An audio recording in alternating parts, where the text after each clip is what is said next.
lokasi perburuan sudah ditemukan teman-teman. Komunikasi antar pemburu sudah dilakukan. Jika suara siulnya panjang itu berarti lokasi atau titik babi berhenti telah ditemukan. Jadi kita sedikit perlahan untuk menuju lokasi teman-teman. Mantap. Kerusakan babi yang ditimbulkan cukup parah teman-teman.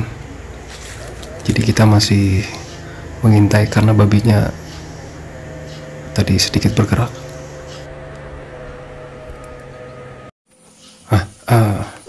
Babinya terlihat teman-teman. Lihat ada beberapa ekor di sana.